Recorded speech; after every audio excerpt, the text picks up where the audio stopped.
to look at hunger. We're going to start off by talking about what hunger is, before looking at ways we can control our hunger, and importantly, our cravings. We will then look at some longer term solutions for fighting hunger. I hope you enjoyed the session, and once again, if you have any thoughts or comments, please post them to the group.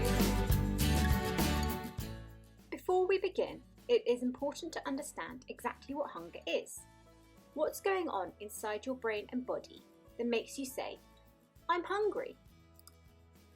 As it turns out, feeling hungry can mean at least two things, and they are pretty different. Of course, there's the traditional concept of hunger.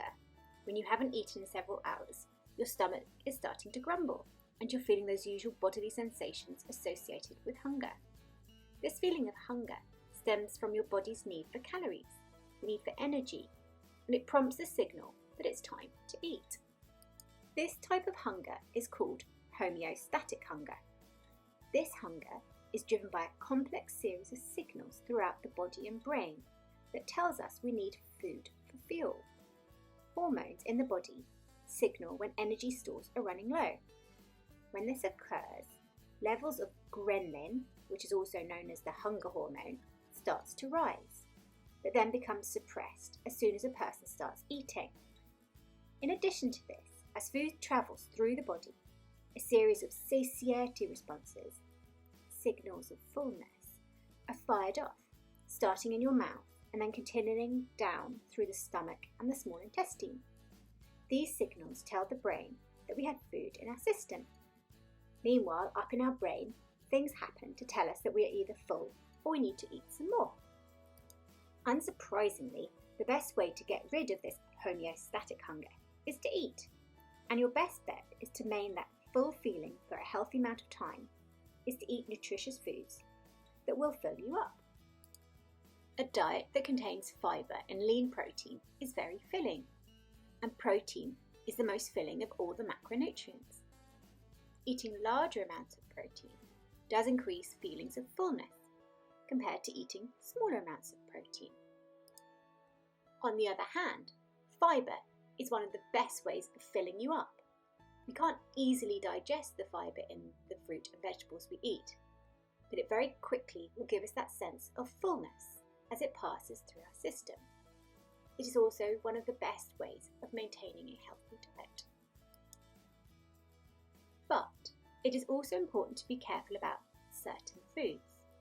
0-calorie sweetness, for example, can confuse fullness signals and trick your brain into thinking you haven't eaten much when you actually have, so leading you to eat more. Another food group to be careful about are the ultra-processed foods, which are loaded with fats and sugars. People tend not to just eat for calories, they eat these for pleasure. But foods like these can drive the brain to want more of them, essentially overpowering the normal fullness signals firing in the brain. The desire to eat may sound similar to craving, and there's definitely an overlap between the two. However, a craving is a desire for a specific food, whereas hedonic hunger is a desire for palatable foods in general. If we look back at our spectrum of hunger, we can see this. The transition from unconscious to conscious makes the hunger seem very important to us, and so we attend to it. And this is called an intrusive thought. If a person were to go and eat something, the thought would be handled, and there would be no need to crave or desire anything. But if a person did not eat, they may dwell on that thought of being hungry and desire for that one particular food. Let's look at that craving. Perhaps you could imagine the sight, smell, and taste of the food. Think about where you could go and get some of it, and so on. Because thinking about foods is pleasant, we tend to continue to do so, making our awareness that we're hungry and still not eating worse and worse. So from taking that initial intrusive thought, the person has developed a craving. Imagining foods in greater detail can lead to emotional responses to them that further fuel cravings.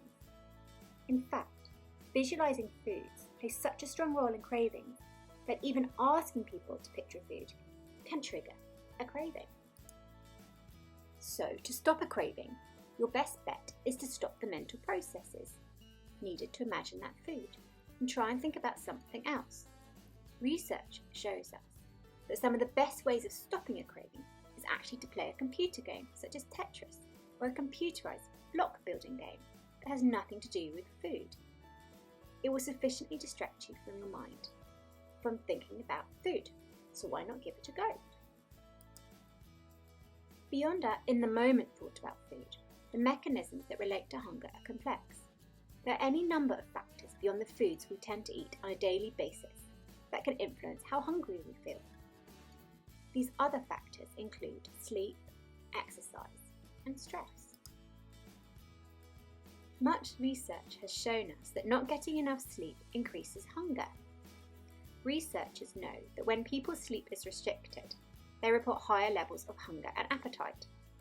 This is also confirmed in studies done in laboratories and have shown that sleep-deprived people seem to eat well beyond their caloric needs, suggesting that they're eating for reward and pleasure. Another area that influences our hunger is stress. Eating to suppress stress or anxiety is well known. So for many people who want to reduce stress eating, mindfulness may well help. Mindfulness is when a person learns to be aware of what he or she is feeling physically and mentally from moment to moment. But in addition to mindfulness, keeping a journal of what you eat is another approach that may well help you to monitor the way food intake relates to your changes in emotion. Our last point is exercise, which is not only good for your overall health and well-being, it can also help you to control your hunger. The impact on hunger is complex, as it will both suppress and encourage hunger, but it should also trigger other responses to help you to maintain a healthy appetite. So to summarise today's session, to help you to control your hunger and appetite, it is worth eating foods that will fill you up at meal times, so you are eating to fullness. And the best sources of these satiating foods are ones that are rich in protein and fibre. You should also drink plenty of water. Outside of meal times, keep yourself busy and make sure that you get enough sleep and exercise. Well, that's all for today, and I look forward to talking to you again next week. Goodbye.